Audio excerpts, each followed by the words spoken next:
seniors, my classmates and my dear juniors.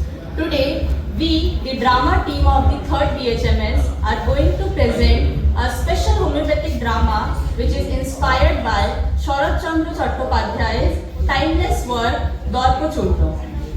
So we are extremely delighted to present before you all in this special event of Ayushman Bharat Week. In the emotions, personalities, mental conflicts and behavior of Sharat Chandra's character, we have found certain traits that remarkably match the mental and the individual pictures of the drugs of homeopathic materia medica.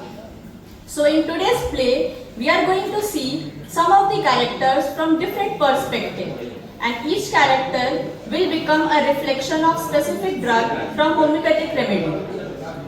So this is not just a literature-based play, but it is a unique blend of literature, acting and homeopathic materia medica. So let's welcome the drama team with a round of applause.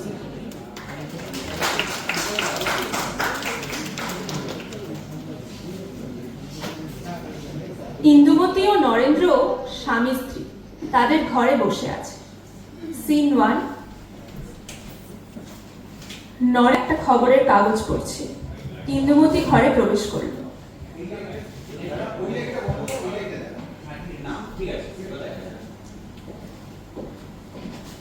দেখি এটা কি কাগজ?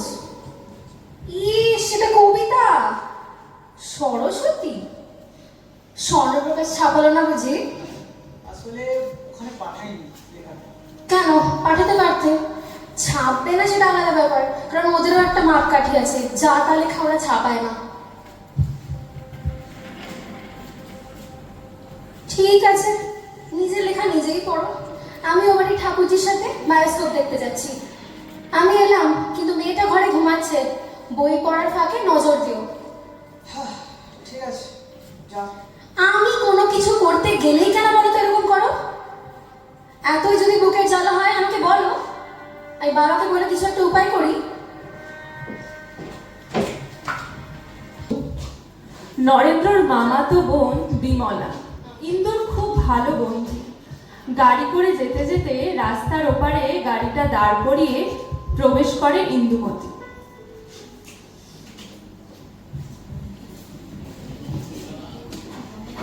কি ঠাকুরজি, এখনো তৈরি হওনি দেখছি। এই তো হয়ে এলো বলে। আসলে উনি একটু বাইরে বেরিয়েছিলেন তো হাঁটতে। ও আসুক, আমি শুধিয়েই বেরোবো। তাই বলি প্রভুজির হুকুম পাওনি বুঝি?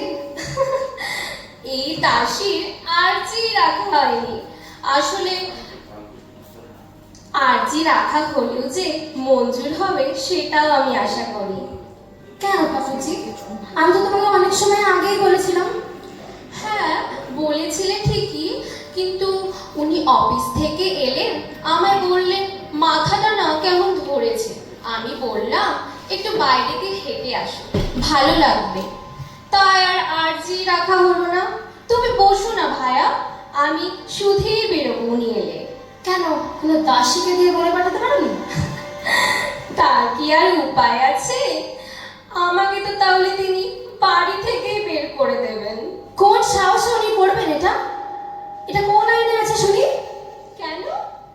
তিনি তো এ বাড়ির কর্তা, তিনি যদি চান তাহলে করতেই পারেন। লজ্জা করে না তোমার ঠাকুরজি? এই যুগেও এই ভাবছো তুমি?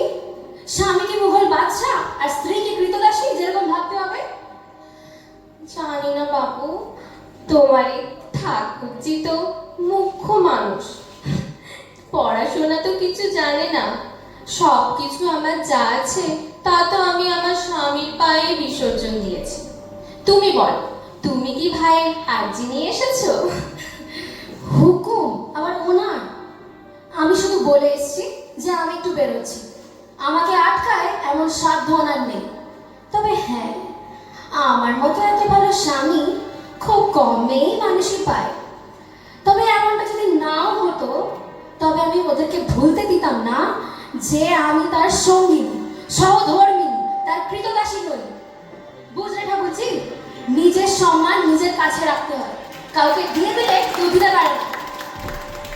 সবই বুঝলাম ঠাকুরজি, কিন্তু আমি তো এই সম্মান টম্মান কিছুই তেমন বুঝি না।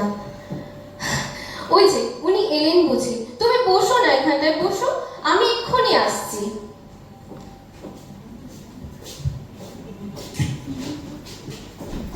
সিন 2। এরপর ইন্দুমতি আর বিমলা মেলা দেখতে যায়। মেলা থেকে ফেরার পথে বিমলা প্রশ্ন করে,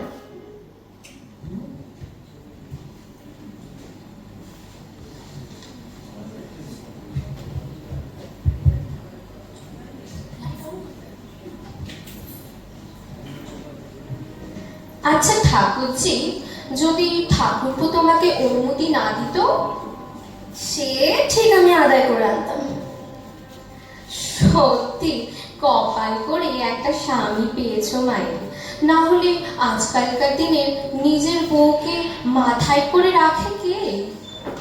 সেটাও আদায় করতে হয়েছে, বুঝলে? উনি আমাকে অনেক ভালোবাসেন, তাও আমি একটুকু নিজের সম্মান কোনোদিনও তাকে হারাতে দিইনি।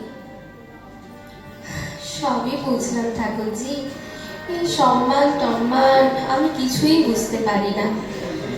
আর জানো তো, আমার না আর তেমন কোনো ইচ্ছা করে না, তার ইচ্ছায় যেন আমার ইচ্ছা।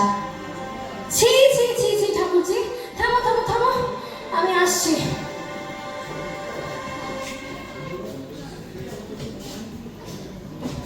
এরপর ইন্দুমতি তার স্বামীর কাছে যায় সংসার খরচের টাকা শেষ হওয়ার কথা বলতে। আরো টাকা চাওয়ায় তাদের মধ্যে ঝামেলা বাঁধে।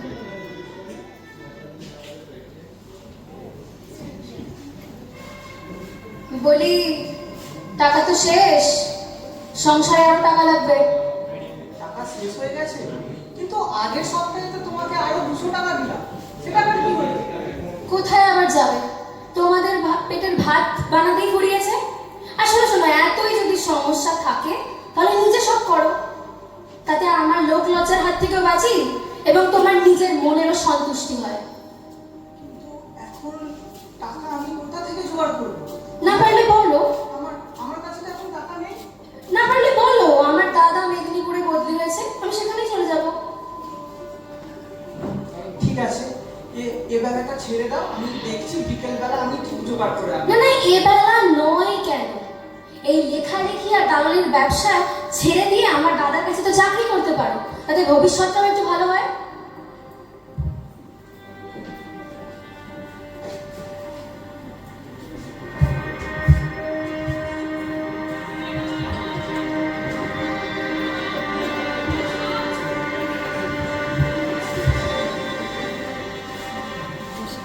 বলিনি কে? আসলে উনি হলেন শম্ভুবাবু। সেটা তো বুঝলাম, কিন্তু উনি এখন এখানে কি করছে শুনি? আসলে বাবার যখন শরীর খারাপ হয় না, তখন আমি ওনার থেকে কিছু টাকা ধার নিয়েছিলাম, তো সেই টাকাটাই চাইতে এসেছে। পরের সপ্তাহ অব্দি সময় দিয়েছে, তার মধ্যে টাকাটা জোগাড় করতে হবে, নইলে কি হবে কে জানে। আচ্ছা, বাবার শরীর খারাপের জন্য এতগুলো টাকা ধার নিতে পেরেছো, কিন্তু নিজের বিয়ের কথা তো দেখছি কিছুই তুমি চিন্তা করোনি। হায় রে ভগবান, এ আমি কোন কাঙালির ঘরে এসে পড়লাম? এর তো চাল চুলো কিছুই ঠিক নেই।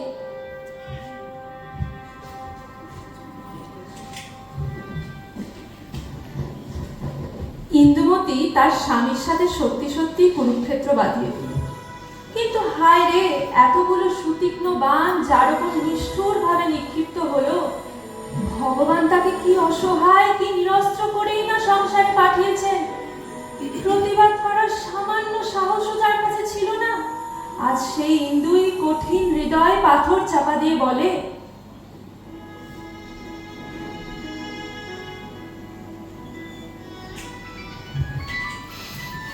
আচ্ছা ইন্দু, তুমি যে এতগুলো কথা আমাকে বললে, সত্যি করে বলো তো, এই কথাগুলো বলা কি তোমার সাজে? না, আমি বলবোই।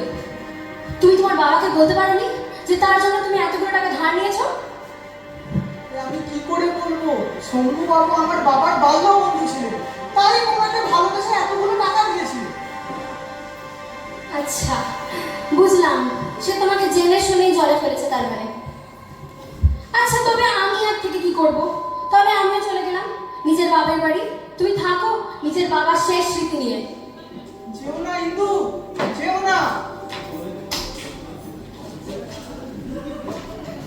প্রায় 2 দিন হলো ইন্দুমতি বাপের বাড়ি চলে গেছে, মেদিনীপুর।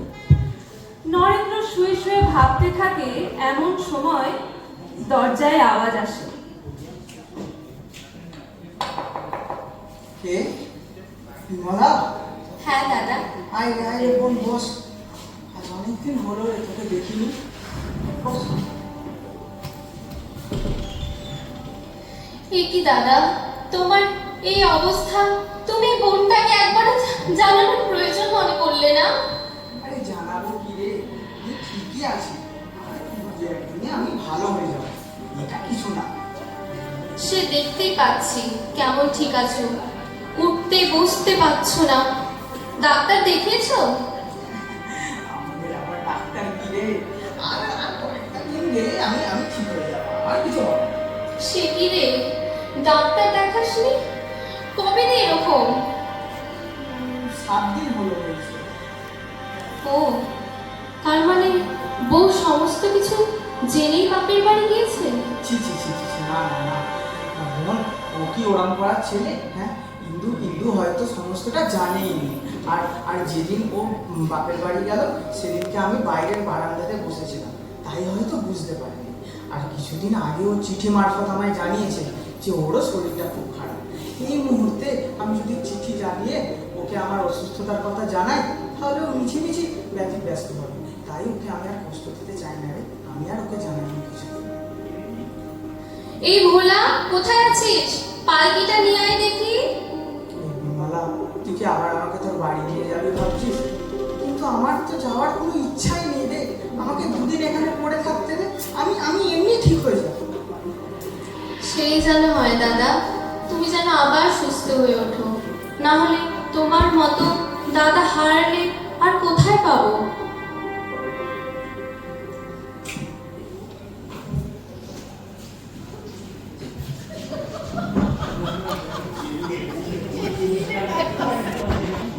এরপর নরেন্দ্র বিমলার বাড়িতে চলে যায়। 8 দিন ধরে অসুস্থ থাকলেও ইন্দুকে সে খবর দিতে চায় না। ইন্দুও অসুস্থ, তাকে যদি ডাকে সেও কষ্ট পাবে, এই ভেবেই নরেন্দ্র সব চেপে রাখে। এমনকি নতুন বইয়ের উপার্জনটুকুও ইন্দুর কাছে পাঠিয়ে দেয়। একদিন সন্ধেবেলা বসে আছে নরেন্দ্র।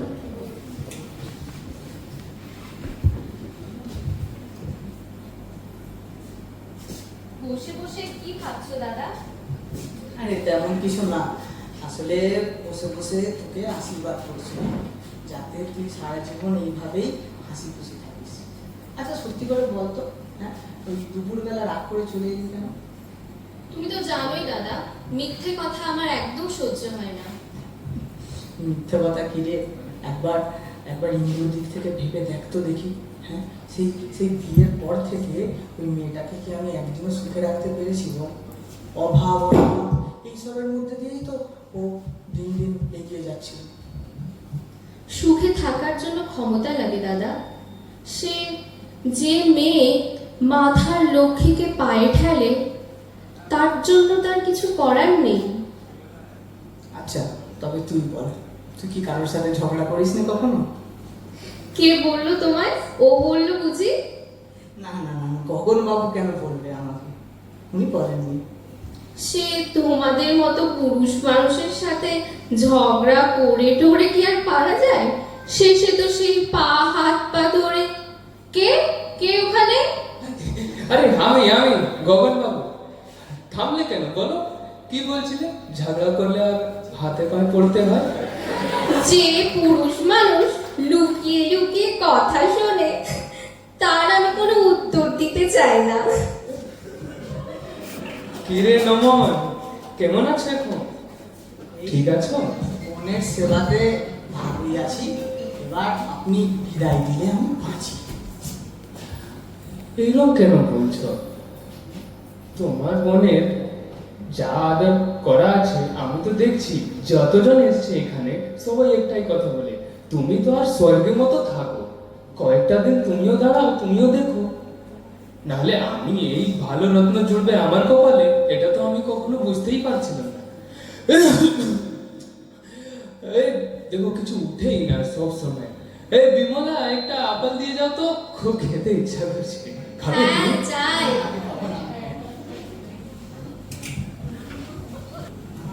এই সমস্ত কথাই নরেন্দ্রর বিমলা আড়াল থেকে শুনছিল। তার চোখেও জল আসে।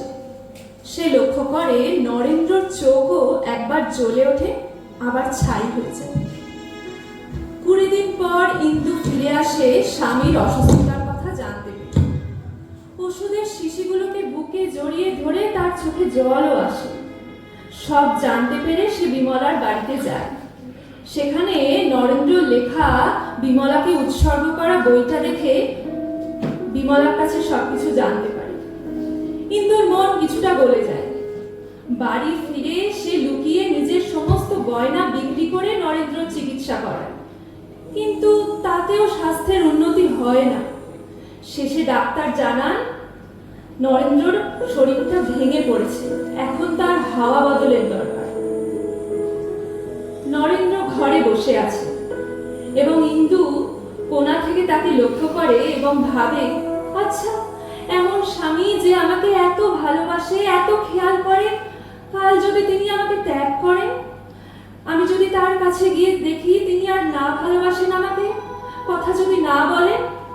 এই কথাগুলোই ভাবতে ভাবতে ইন্দুমতি বুকটা কাটা দিয়ে ওঠে। ইন্দুমতি কখনো তাকাচ্ছে আর কখনো নিজের ভাবনায় ডুবে যাচ্ছে।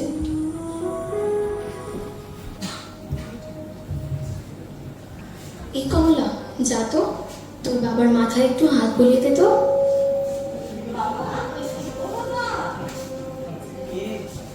কমলা, তোমার তো জ্বর হয়েছে বাবা।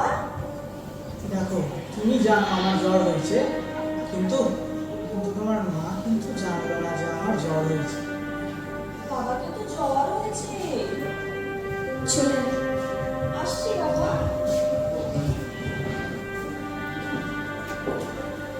বলছি, বুকের ব্যথাটা কেমন হয়েছে?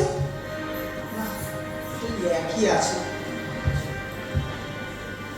আমার উপর রাগ করে তো 2 দিন ওষুধ খেলে না, ব্যথা তো বাড়বেই। কিন্তু আমার শরীরটা খুবই খারাপ, আমি এখন চুপ থাকতে চাইছি, আর পারছি না।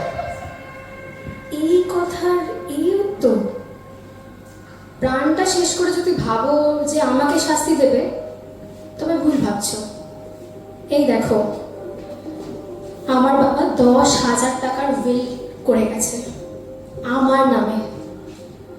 ভাবলাম তোমাকে নিয়ে 2 দিন একটু বাইরে থেকে ঘুরে আসবো, যাতে তোমার মনটাও ভালো থাকে। কিন্তু তোমার তো আমার কোনো কথাই সহ্য হয় না আজকাল, নিজেই দেখে নাও। তবে ঠিক আছে, তোমার এই 10,000 টাকা থেকে আমি 1 টাকাও নেব না। আমি চল না। কথা শুনতে হার মানতে সে শেখেনি, অনেক মেয়েরাই শেখেনি। তাই আজ তার সাধু সংকল্প ব্যর্থ হয়ে গেল। সে কি করতে গিয়ে কি করে ফেললো, কোথা থেকে কি হয়ে গেল। এরপর ইন্দু যায় বিমলার সাথে কথা বলার জন্য।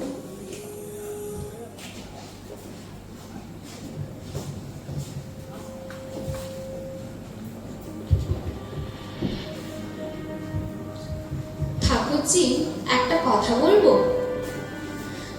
তুমি কি বুঝতে পারছো না তুমি দিনে দিনে কি হারাচ্ছ? মানুষটা যে তিল তিল করে দিনে দিনে শেষ হয়ে যাচ্ছে, সেদিকে কোনো হুঁশ আছে তোমার?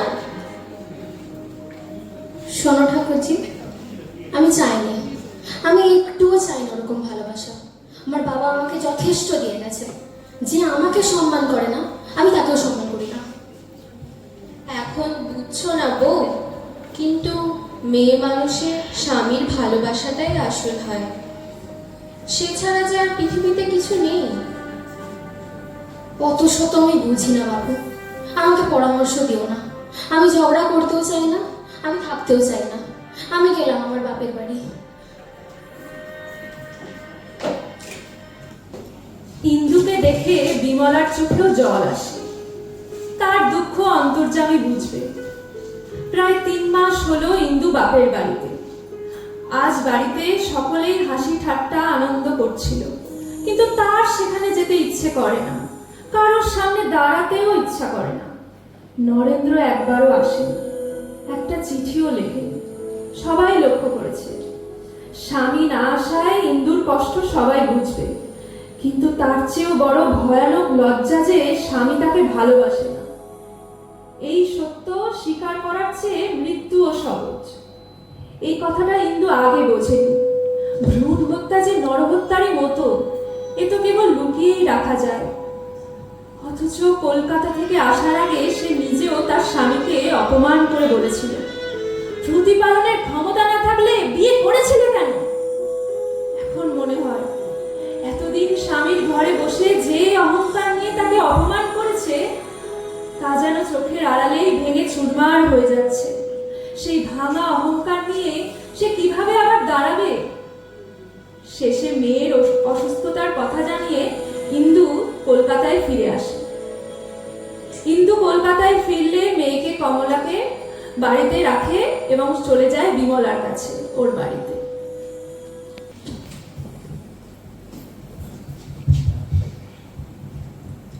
ওমা বউ, কবে এলে? এই এলাম দিদি। বাড়ি যাওনি বুঝি?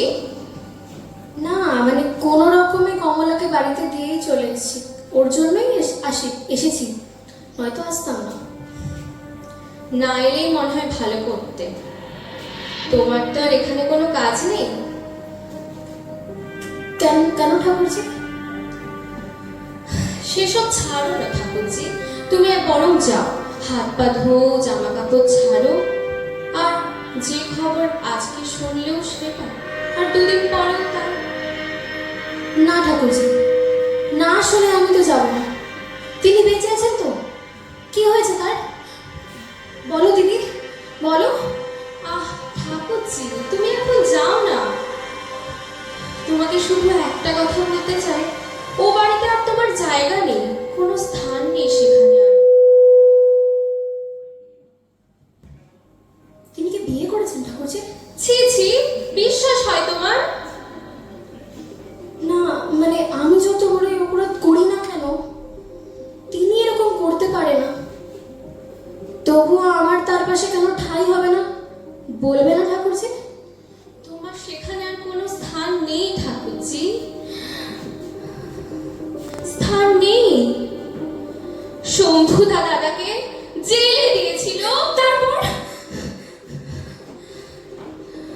শম্ভুদা এসেছিল তার নগদ 4,000 টাকা নিতে। তখন আমরা বেনারসে, দাদা বরং ভোলাকে দিয়ে খবর পাঠিয়েছিলেন, কিন্তু যতদিন সে কাশী পৌঁছায় আমরা কলকাতায় ফিরেছি। তারপর খবর জানাজানি হওয়ার পর অনেক সময় চলে গেছে। আমার কাছে নগদ কিছু টাকা ছিল না, যাবার যা গয়নাগাটি ছিল সব বন্ধক দিয়ে আমি দাদাকে ছাড়িয়ে এনেছিলাম। ঠাকুরজি, তোমার তো অনেক গয়না, আর মেদিনীপুর তো কাছেই ছিল। কই কই কই দাদা তো তোমাকে একবারও খবর দিলেন না, একবারও তো তোমাকে খবর দিলেন না, তার কাছে এলেন না।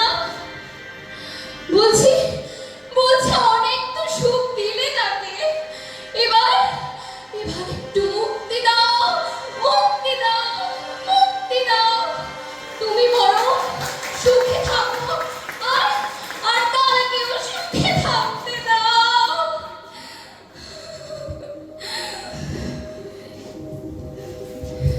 এই নাও ঠাকুরজি, আমার যা আছে তুমি সব নিয়ে তোমার গয়না ছাড়াও। তুমি বলেছিলে যে আমার তার পাশে ঠাঁই হবে না, কিন্তু আমি জানি এবার আমার তার পাশে যথাযথ স্থান হবে। যা আমাকে আলাদা করে রেখেছিল তা আমি তোমাকে সব দিয়ে গেলাম। ঠাকুরজি, তুমি একবার কাল যেও, নিজের দাদা আর দাদার বউকে দেখে এসো। আমি এলাম ঠাকুরজি।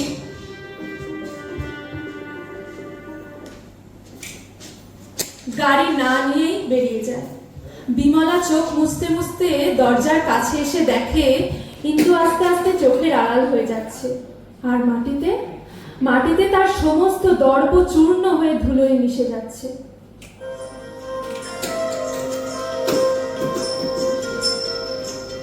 তোমাকে ভালোবেসে কোথায় যাব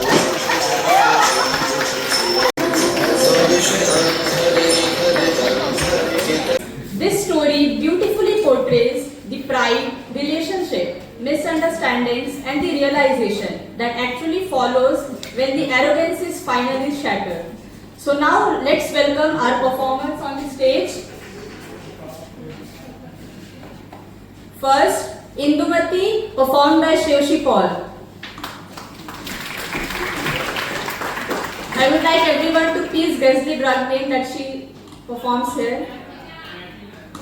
Yes, you are right, that's Platina. Now next I welcome Bimola, which was performed by Anamika Mandal. Please guess the drug. Guess some other drug, it's not correct. Yes, that's right, it's Pulsatilla. Next, Narendra was performed by Shaptarshi Karan.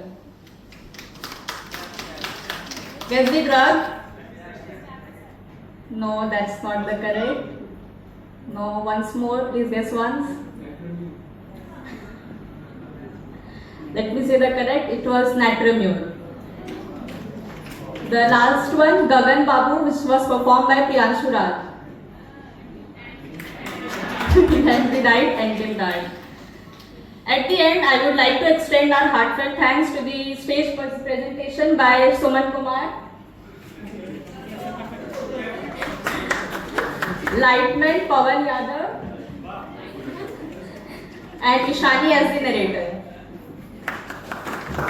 I thank everyone who present here and give their live things. Now I would like to invite Principal Sir to say something. Fine, I like Manna Sir to say something on this drama.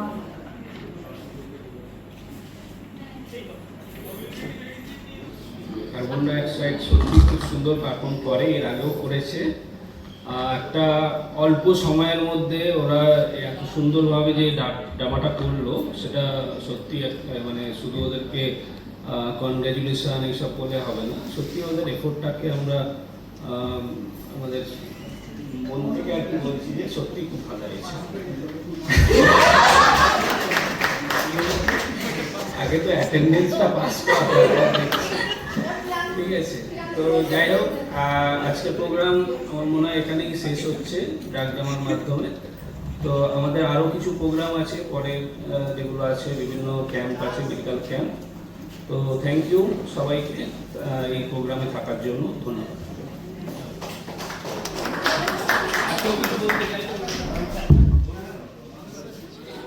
I would like Alok Sir to please say something.